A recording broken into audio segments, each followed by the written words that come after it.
Today we're going to take a look at what the depth chart might look like for spring camp, and all that's coming up after the bumper. Bumper. What do you mean you don't subscribe to my son's YouTube channel?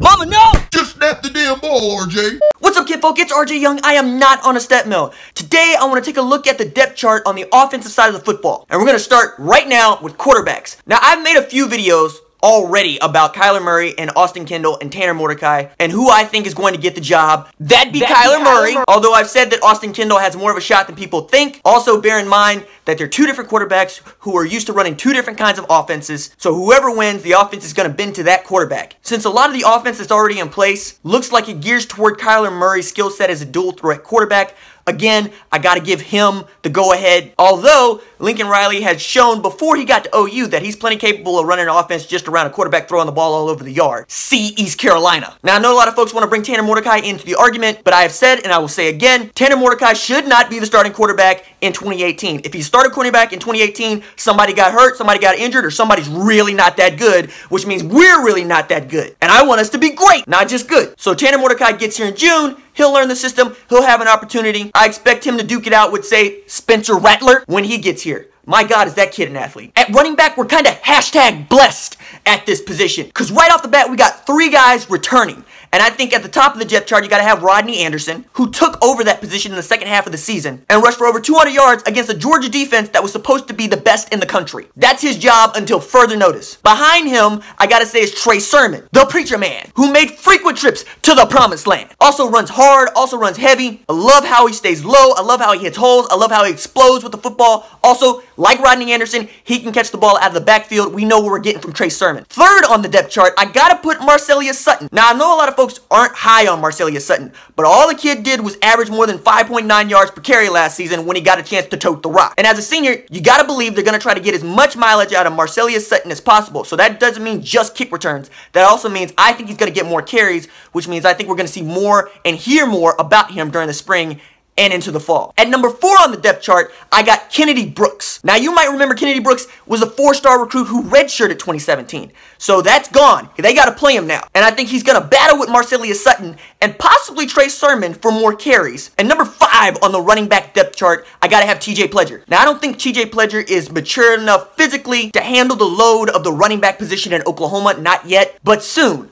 I expect to hear about TJ Pledger redshirting 2018. Because if you don't need to use him, let the man get bigger. Let the man learn the offense. And then in 2019, TJ Pledger's off and running. At that fullback, H-back position, you got to give the nod to Jeremiah Hall. Because Jeremiah Hall was that fullback, H-back who was brought in directly to replace Dimitri Flowers. Now, it's an open question as to whether or not he can adjust to the position as quickly as Tree Flowers did following Trey Millard. But that's not to say that senior Carson Meyer won't get snaps. We know that Carson Meyer is a great blocker. We know that he likes to get low and get after people. I envision him more in like an Aaron Ripkowski kind of role, though. The kind of guy that you really want to line up and just go explode into linebackers. And again, a lot of that's going to have to do with how the offense shakes out and what this year's running backs are going to be responsible for. And I think they're going to be responsible for a whole lot more of the load than they were when we had Baker Mayfield pulling the strings at quarterback. All right, left tackle is a very interesting position to me right now because it's open and yet we have so many different guys that could fill it. Matter of fact, one of the guys that could fill it is on campus right now and is going to graduate from Rice. His name is Calvin Anderson.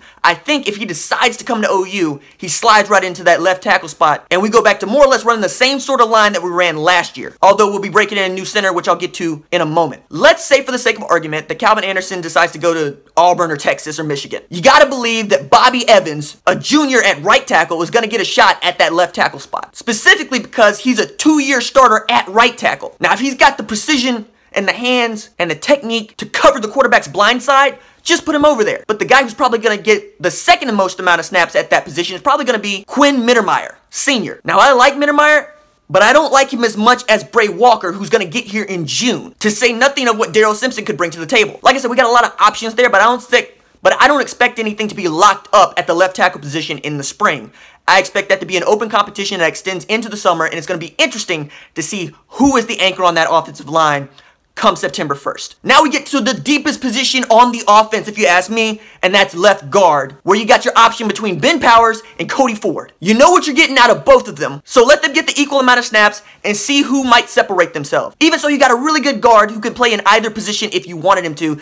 That's a win for Oklahoma. All right, center. Who's replacing Eric Wren? I gotta believe it's gonna be Creed Humphrey from everything that we heard from the players through to his redshirt year. Bill Bedenauer was even thinking about playing him as a true freshman until Eric Wren proved that he could handle the position. But everything you hear about Creed Humphrey is that he could be a 4-year starter, and my goodness, would we love to have a 4-year starter at center. However, Jonathan Alvarez redshirted last year, and we've been really looking for where he fits in the line. We know he's going to play in the interior. We know he's a great guard.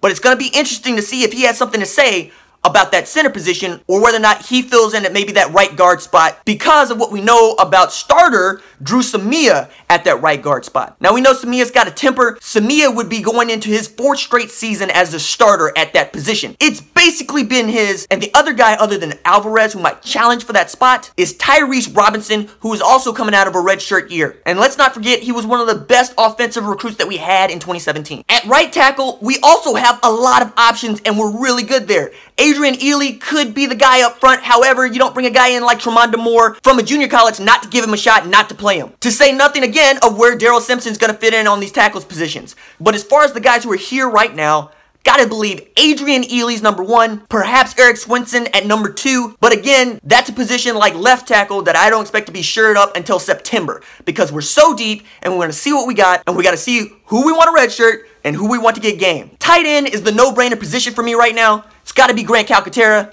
or Grant Calcutta, if you don't know how to pronounce anybody's name. Looking at you, Gus Johnson. Seriously, he was one of the best pass-catching receivers that we had last year. Didn't get a whole lot of snaps, but when he did get on the field, acquitted himself well. I expect him to be a safety blanket for whoever the starter is come 2018. Just pencil him in for tight end. Unless, of course, Braden Willis shows us something that we just haven't seen. Now, the man can play all sorts of positions, and that's one of the reasons that we wanted him at Oklahoma. So it's going to be interesting to see if Braden Willis gets the red shirt, or if they think that he can play behind Calcaterra. I'm going to be interested to see what Willis brings to the table, although, like I said, Calcaterra's got the position. It's his. Okay, at that Z wide receiver spot, I got Marquise Brown, Hollywood. Yes, it's his. Best returning wide receiver that we have. Huge deep threat, massive big playability. That's his position. However, A.D. Miller's coming back off injury, and all signs point to him being good. But when you got a guy who was averaging 18 yards per catch in Marquise Brown, you got to believe that A.D. Miller's going to be spelling, unless he shows during the spring and the summer that he can do some things that Hollywood Brown can't. And we know what kind of athlete A.D. Miller is, so I expect him to challenge. At that X wideout spot, it's C.D. Lamb. We're talking about a freshman All-American. We're talking about a guy who made one of the most bananas catches that I've ever seen during the Rose Bowl. And you're talking about perhaps your most sure-handed receiver at the wideout position. Backing him up, I would kind of like to see Charleston Rambo.